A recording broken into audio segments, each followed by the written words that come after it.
Hello and welcome back to Stop and Go F1 for this, our final car/livery launch video of the year as the current reigning defending constructors and drivers champions Red Bull lead their car out onto the track, the RB20. Firstly, like and subscribe, that is the rules, but let's get into this because this is the 20th year of Red Bull and the launch itself had a big focus on 20 years of Red Bull, which I actually really enjoyed. I thought that was a really nice touch. It seemed to, because it was 60 years of McLaren last year. And I remember in their launch, it was like, we're celebrating 60 years by not talking about anything that's happened in the last 60 years. But this was very much a very nice tribute to the past 20 years of the team. We start off with the RB1 driving around the Red Bull campus, and also some BMXs are there because, Red Bull love their BMXs. Then we meet our host, which is Darren something. I didn't write down her surname, so sorry about that, but she was very good.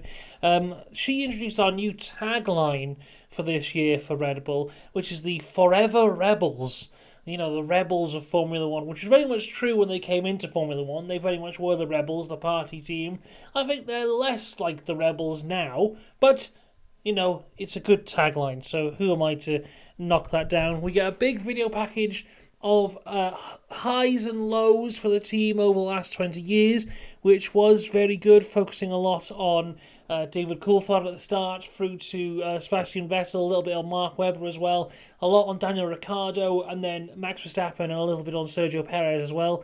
They could have paid tribute to the likes of Albon and Gasly, who also helped out a little bit there, but, the big hitters really are Verstappen, Vettel, Ricciardo, and they focused on those the most with Webber and Coulthard there and Checo as well. So overall, a very good video package. If you missed that one, I would recommend checking that one out. And then we have a few interviews throughout as well. The first people to get interviewed are David Coulthard and Christian Horner. Now, a big question going into this was, would Christian Horner appear with the ongoing investigation that's going into his behaviour? They're very vague on what the behaviour was, but there is an investigation going on. Some people suggesting that he won't be in a job within a few weeks as team principal of Red Bull. But from what I've seen here, from this launch, this would very much suggest he's not going anywhere. Because if there was an investigation going on, which looks like it's going to lead to your removal, I don't think you would be in every single shot of the launch and featured so much in every video package. He was everywhere in this. It's not like they were like, oh yeah, we have to pay tribute to him a little bit, but not too much because he's going to be gone soon. It was very much like, yeah, that's Christian Horner. He runs the place. So from that alone, I think Horner might be a bit more safe than we have been led on to believe. We also get interviews from Adrian Newey, who is good to see. We also get, which I was a very big fan of, a focus on F1 Academy, because I think the only other team to even mention the F1 Academy team in their launches this year has been Williams. And we get interviews from both Hamda Al oh dear, I can't pronounce these names. Hamda Al Kassi and Amelie de Hoyce.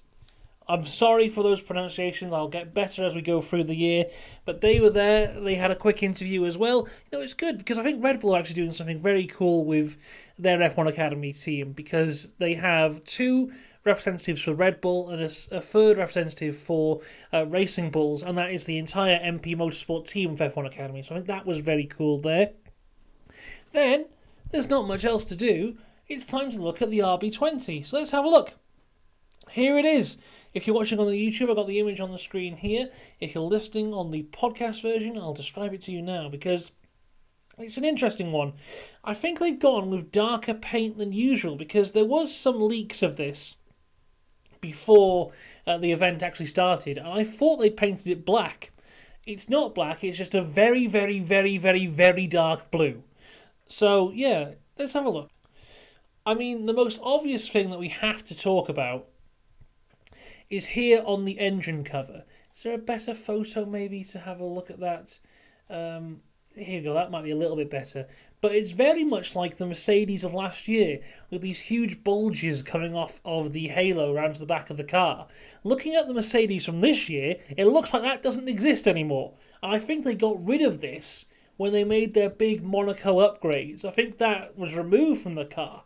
So Adrian Newey has seen something there which he seems to think will give them an advantage. But yeah, Mercedes have got rid, so that's an interesting one. There is an overbite here on the side pod inlet. There was some leaked photos from the shakedown a couple days ago where people were suggesting that there was no inlet at all, which wouldn't make any sense. But there is an inlet, it's just hidden in there a little bit. The front wing is very interesting, the way it's kind of cuts in a little bit by here. So you can clearly see on the car that once again this is an evolution. They have not just turned up with last year's car and gone, oh, well, we did well last year, we'll do well again. They have made some big advancements on this car. I'm not surprised because they didn't touch last year's car after the Hungarian Grand Prix. They just kept it the same. So I'm not surprised they've done a lot of work on this car. Here's a picture of Checo holding a flag, doing his standard pose, hand on hips, looking wonderful. Actually, if you look there, the paint is different, isn't it? Because if you look here on Checo's picture, the yellow goes all the way to the end of the nose, whereas on that it doesn't. That's last year's car. That's the wrong car they've done there. Have they done it here as well? Yeah. Okay, so in these photos it's last year's car, and this is this year's car. So that's interesting. They've released some press photos of the wrong car. Okay, as for bare carbon fibre, I can't really see any.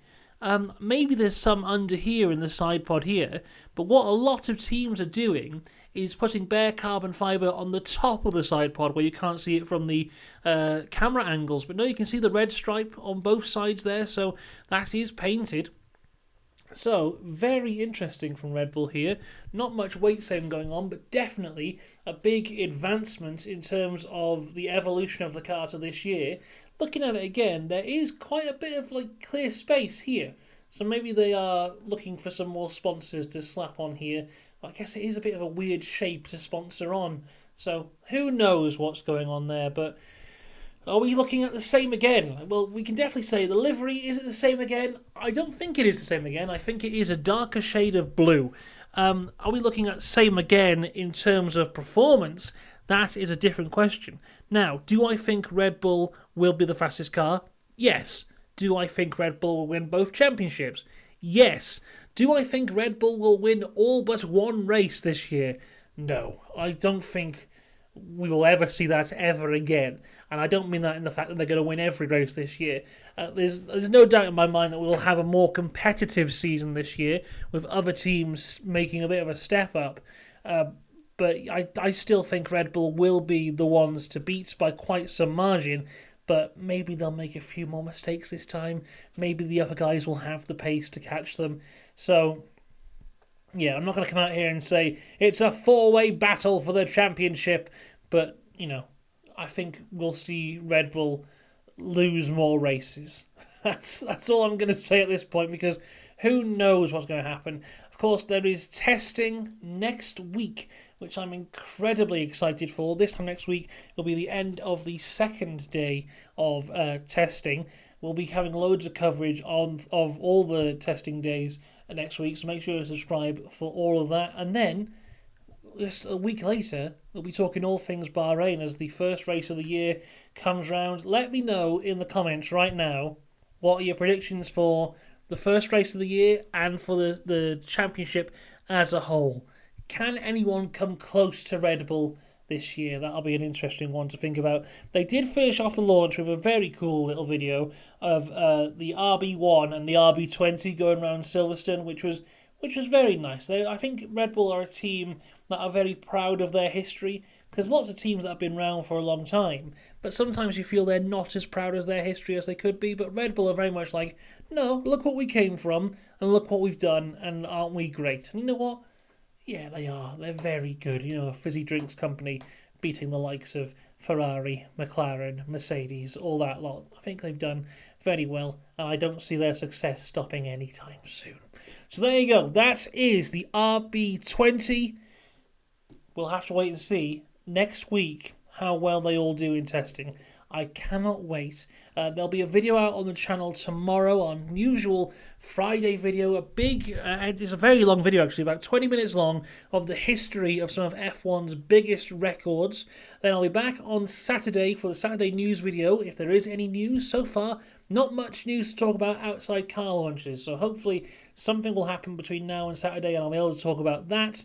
Then next week, of course, testing. So I'll have roundup videos every day after testing. I might as well do a testing preview video as well. And who knows, I might get just like some great ideas for videos between now and then.